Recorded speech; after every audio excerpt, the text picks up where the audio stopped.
The defending NBA champion Golden State Warriors are likely heading into the season atop the Western Conference, but who could possibly challenge them?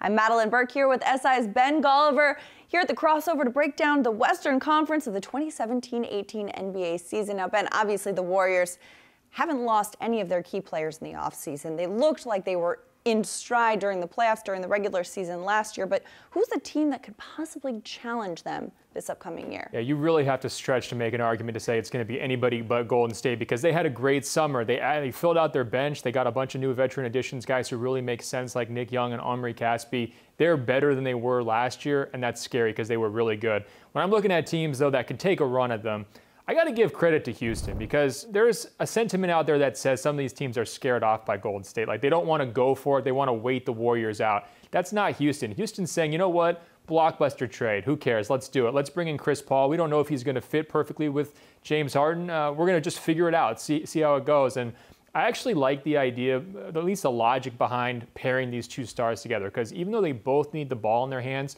they both have had situations in recent years where they got tired in playoff series. They weren't able to kind of make it through the playoffs. I mean, remember James Harden's meltdown against the Spurs. Remember Chris Paul, Game 7, just didn't have quite enough to get over the hump against Utah. I think both of these guys have had big meltdown moments on big stages. Late in the playoffs, they run out of gas. Yeah. Can they depend on each other to keep the tank full? And I think what a lot of coaches will say is that, you know, how much energy you have left in April and May is dictated by how much work you have to do earlier in the season, right? And I think what they're going to be able to do is probably scale both their minutes back a little bit. And they're also going to be in a unique position during the season where they can always have one of those guys on the court at all times. So imagine how good Chris Paul as a starter. Now he's going to be playing a lot of minutes against second unit point guards. He's just going to be killing them. Same thing goes with Harden. So I think they're going to be in a very unique situation where they could have, you know, maybe a top 10 offense all time with these guys running the show under Coach Mike D'Antoni. They've got a lot of shooting threats around them. Again, I don't know if it's enough to overcome Golden State. I don't even know if it's enough to kind of get close to them in terms of the win-loss standings, but I do think it puts them at sort of the head of the pack in terms of who's chasing the Warriors. And you mentioned, you know, Mike D'Antoni. If a guy knows offense, it's Mike D'Antoni. Oh, yeah. Chris Paul, James Harden, that is going to be an interesting combination. But when you look at, you know, the depth, it's something we mentioned in the Eastern Conference preview as well. They had to lose a lot of the depth to acquire Chris Paul. So that's something that could be a worry for the Rockets as well. Another team, though, staying in Texas, the Spurs. It seems like no matter who you put in a Spurs jersey, Greg Popovich finds a way to make them elite. Are they another team that could challenge this season? Well, it's funny because I think the Spurs fans really wanted to steal Chris Paul, and Houston kind of beat him to it. And now they're looking at their summer saying, well, maybe we didn't get better. You know, maybe we didn't really take a step forward. And when you look at their moves, they pretty much just brought people back. Pau Gasol, Patty Mills. It was sort of a kind of just keep the ball rolling type of summer. They still got Kawhi Leonard, number 4 on SI's top 100 list. They do have Kawhi Leonard. I mean, he is a big-time player. And I think the real question mark, or where everyone's going to be looking next, is LaMarcus Aldridge, bounce-back season. Can he do it? Because remember in the playoffs, once Leonard went down, everybody looked over to LaMarcus and said, hey, man, step up. You're the guy now. And he really couldn't do it. And he had a tough year last year. He didn't shoot the ball that well. You know, his rebounding numbers were down. If he can kind of have a bounce-back year, kind of pull himself back together, maybe San Antonio can make another run to the Western Conference Finals. It's almost as though LaMarcus Aldridge took some time to adjust from Portland to San Antonio, going from being the guy to being a role player. And then when they ask him to go back to being the guy, he's like, wait, hold on, let me switch back into that gear. It's tough to go back and forth, but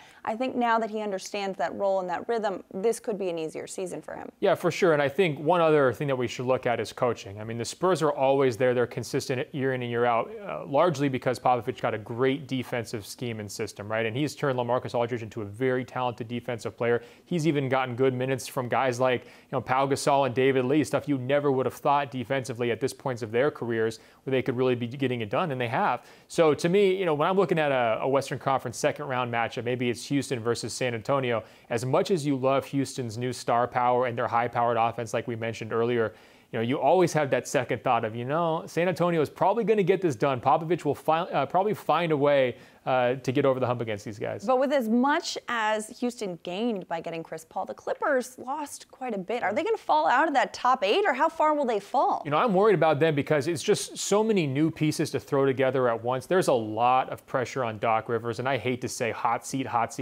Doc's kind of on the hot seat. I mean, you look at how they redid their front office. They take some of the power away from him. And now you've got a new point guard, Pat Beverly. You got a guy in Danilo Gallinari who's going to have to play a huge role for them. He's injury prone. Blake Griffin's potentially coming in with an injury as well. So some depth with Lou Williams, but again, that's still a downgrade. Yeah, and the depth is not going to come in as big of a deal if your main guys are injured, right? Like if you don't have Patrick Beverly and Blake Griffin and Gallinari to count on, you're not going to have enough offense, with your second unit guys to sort of get by. So to me, it could be a real tough transition year for them. But what I am excited about for the Clippers, Blake getting the chance to be the man, because it never quite felt right with Chris, right? Like they were sharing the stage a little bit, taking turns.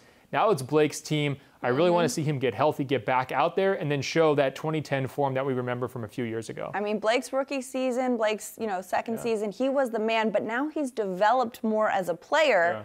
Going back to that, you can tell everybody. Yeah, I'm singing right now. This is happening, but I think going back to that main guy role is going to be big for him, and he's developed those leadership qualities. He's seen that. He's been a part of that with Chris Paul, and this could be an interesting season for Blake Griffin. But a lot of shakeups in the Western Conference, a lot of moving personnel, so we will see how it all plays out as the NBA season rolls on. Continue to check out the crossover on si.com/NBA.